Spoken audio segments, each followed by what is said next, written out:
বিশেষভাবে ধন্যবাদ জানাতে চাই মাননীয় বিরোধী দলীয় নেতা এবং বিরোধী দলীয় সকল সদস্যবৃন্দকে।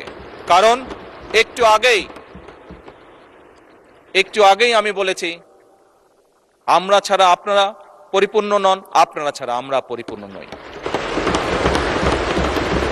মাননীয় স্পিকার, অতীতে আমরা দেখেছি সরকারকে ব্যর্থ করার জন্য 173 দিন হরতাল ডাকা হয়েছিল। মাননীয় স্পিকার, হ্যাঁ, সেই সরকার হয়তোবা ক্ষতিগ্রস্ত হয়েছিল, সরকার হয়তো পরবর্তীতে ক্ষমতায় থাকেনি, ক্ষমতায় আসেনি। কিন্তু মাননীয় স্পিকার, কেউ একজন সদস্য, সেটি আমার দলের সদস্য হোক, সেটি বিরোধী দলীয় সদস্যরা হোক, বুকে হাত দিয়ে বলতে পারবেন যে বাংলাদেশ ক্ষতিগ্রস্ত হয়নি? এই 173 দিনের হরতালে বাংলাদেশ ক্ষতিগ্রস্ত হচ্ছে, যেই ক্ষতির মাসুল আজও আমাদেরকে টেনে নিয়ে যেতে হচ্ছে বছরের পর বছর, যুগের পর যুগ। মাননীয় স্পিকার, কাজেই মাননীয় স্পিকার, আমি আর সময় নিব না। অনেক বিরোধী দলীয় নেতাকে আপনি সময় রিমাইন্ডার দিয়েছেন, আমি চাই না যে আমাকে আপনি সময় রিমাইন্ডার দিন। মাননীয় স্পিকার, আমি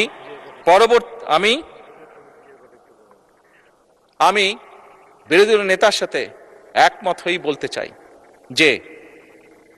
যে কথাটি কয়েকবার আমি রিপিট করেছি, আবারও আমি রিপিট করতে চাই, কারণ আমি মনে করি এটা উনি একটি ইম্পর্টেন্ট কথা বলেছেন, যার সাথে আমি সম্পূর্ণভাবে একমত।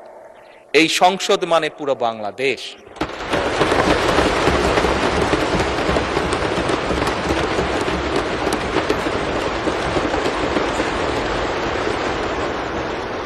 এই সংসদের সফলতা মানে ভবিষ্যৎ সমৃদ্ধ বাংলাদেশ। এবং মাননীয় স্পিকার, এটি সংসদের রীতি, সংসদের নীতি। মাননীয় স্পিকার, একটি দল সরকারে থাকবে, একটি দল বিরোধী দলে থাকবে। সেই জন্যই আমি বারে বারে বলছি, এই সংসদের দ্বারা গঠিত সরকার। মাননীয় স্পিকার, এই সরকারের টিকে থাকা, এই সরকারের সফলতা মানেই কিন্তু সমৃদ্ধির পথে এগিয়ে যাওয়া। কারণ আমি বিশ্বাস করি এই সংসদ এমন একটি সংসদ যা বাংলাদেশের অতীতে কোনো দিন হয়নি।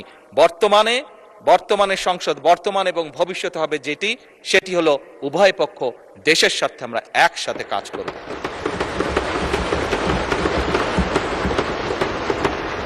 মাননীয় স্পিকার, আমরা উভয় পক্ষ আসুন কেউ কাউকে ব্যর্থ করতে চাইব না।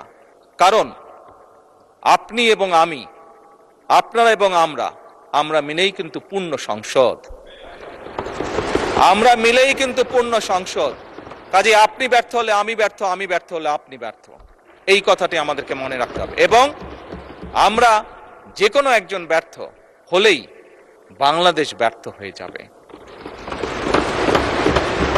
আমরা কেউই এই সংসদের কোনো একজন সদস্য, আমরা শয়নে স্বপ্নে কেউ ব্যর্থ বাংলাদেশ দেখতে চাই না। কারণ বর্তমান বাংলাদেশ ৭১-এর পরবর্তী বাংলাদেশ যেরকম শহীদের রক্তের উপরে দাঁড়িয়েছিল, বর্তমান বাংলাদেশ এবং বর্তমান সংসদ একইভাবে হাজারো শহীদের রক্তের উপরে দাঁড়িয়ে আছে।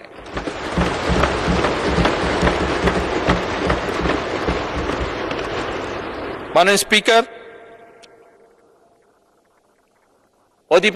শেষ অধিবেশনের দিনে আমি আমার অবস্থান থেকে আবার পরিষ্কার করে দিতে চাই, আমার সরকারের অবস্থান থেকে আবার পরিষ্কার করে দিতে চাই যে আমরা সব সময়, সকল সময় প্রস্তুত আছি বিরোধী দলের সদস্যদের সাথে বাংলাদেশের স্বার্থে, বাংলাদেশের মানুষের সাথে যে কোনো আলাপ আলোচনায় অংশগ্রহণ করার জন্য। এবং আলাপ আলোচনার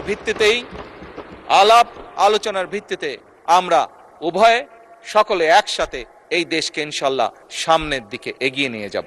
এই দেশের মানুষের প্রত্যাশা পূরণ করার আমাদের সর্বশক্তি দিয়ে চেষ্টা করব। মাননীয় স্পিকার, এবার পরিশেষে আমি আন্তরিকভাবে আমার পক্ষ থেকে, আমার সরকারের পক্ষ থেকে, আমাদের সংসদের পক্ষ থেকে মাননীয় স্পিকার আপনাকে আন্তরিকভাবে ধন্যবাদ জানাচ্ছি। আমি ধন্যবাদ জানাতে চাই মাননীয় ডেপুটি স্পিকার, মন্ত্রিসভার মাননীয় সদস্যবৃন্দদেরকে, মাননীয় চিফ হুইপ বৃন্দকে এবং সকল সংসদ সদস্যবৃন্দকে। আমি বিশেষভাবে ধন্যবাদ জানাতে চাই মাননীয় বিরোধী দলীয় নেতা এবং বিরোধী দলীয় সকল সদস্যবৃন্দকে। কারণ একটু আগেই আমি বলেছি, আমরা ছাড়া আপনারা পরিপূর্ণ নন, আপনারা ছাড়া আমরা পরিপূর্ণ নই। সেই কারণেই আমি মাননীয় বিরোধী দলীয় নেতা এবং বিরোধী দলীয় সকল সদস্যদেরকে বিশেষভাবে শুভেচ্ছা জানাতে চাই। আমি আন্তরিকভাবে ধন্যবাদ জানাতে চাই মাননীয় স্পিকার, সচিবালয়ের সচিব সহ কর্মকর্তা এবং কর্মচারী বৃন্দকে, সকল কর্মচারী বৃন্দকে। তারা অক্লান্ত পরিশ্রম করেছেন এই 1.5 মাস সময় প্রায়। আমি ধন্যবাদ জানাতে চাই সরকারের বিভিন্ন মন্ত্রণালয়, বিভাগ এবং দপ্তরের কর্মকর্তা কর্মচারী বৃন্দদেরকে, যারা আমাদেরকে এই সংসদকে সহযোগিতা করেছেন এত অল্প সময় দ্রুততার সাথে এতগুলো বিল উপস্থাপন করে এগুলো সম্পূর্ণ কাজগুলো সমাধান করার জন্য। মাননীয় স্পিকার, আমি ধন্যবাদ জানাতে চাই চিকিৎসক, পুলিশ সদস্য, ফায়ার সার্ভিসের সদস্য, গণপূর্ত বিভাগের সদস্য, বিদ্যুৎ ও টেলিগ্রাম ফোন বিভাগের সদস্য।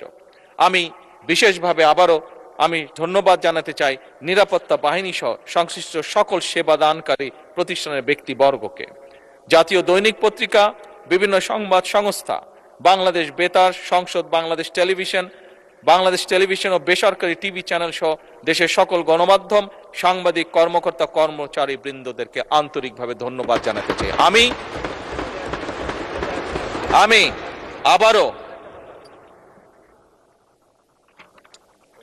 আমি আবারও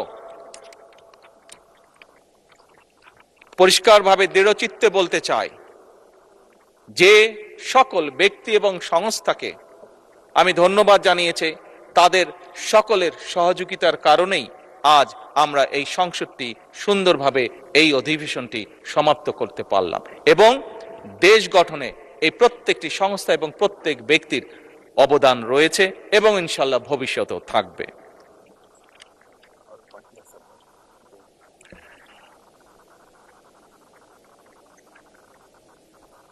এটা তো বললাম।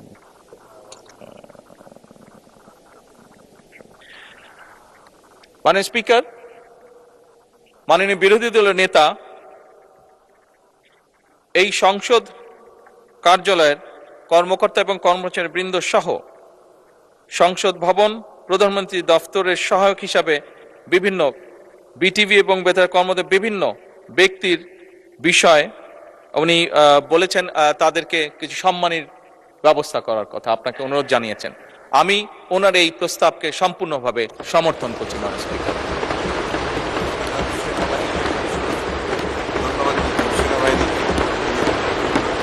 মাননীয় স্পিকার, বাংলাদেশের সশস্ত্র বাহিনী বা সেনাবাহিনী, তাদেরকে আমরা যদি আমাদের ধন্যবাদের তালিকায় না আনি সেটি অন্যায় করা হবে।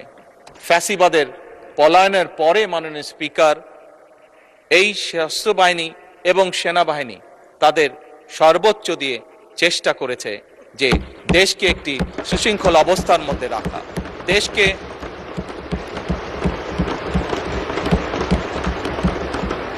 দেশে যাতে কোনো অরাজক পরিস্থিতি তৈরি হতে না পারে। আমি আইন শৃঙ্খলা বাহিনী সহ সশস্ত্র বাহিনীর সকল সদস্যবৃন্দদেরকে আন্তরিকভাবে ধন্যবাদ জানাতে চাই তাদের দায়িত্ব সঠিক সুন্দরভাবে পালন করার জন্য। মাননীয় স্পিকার, আবারও আপনাকে আন্তরিক ধন্যবাদ জানিয়ে আমার বক্তব্য শেষ করছি। বক্তব্য শেষ করার আগে আবারও আমি বলছি, সকল সংসদ সদস্যের প্রতি আমার বিনীত আহ্বান থাকবে, আসুন আমরা এই সবুজ চেয়ারের পবিত্রতা রক্ষা করি। যে দায়িত্ব, যে প্রত্যাশা, যে আশা নিয়ে বাংলাদেশের মানুষ আমাদেরকে পাঠিয়েছে এখানে, আসুন আমরা সেই দায়িত্বের, সেই কর্তব্যের সর্বোচ্চ সম্মান আমরা প্রদান করি, যার মাধ্যমে আমরা দেশের মানুষকে সম্মান প্রদর্শন করব। কারণ দেশ এবং জনগণ থাকলেই আমরা আছি।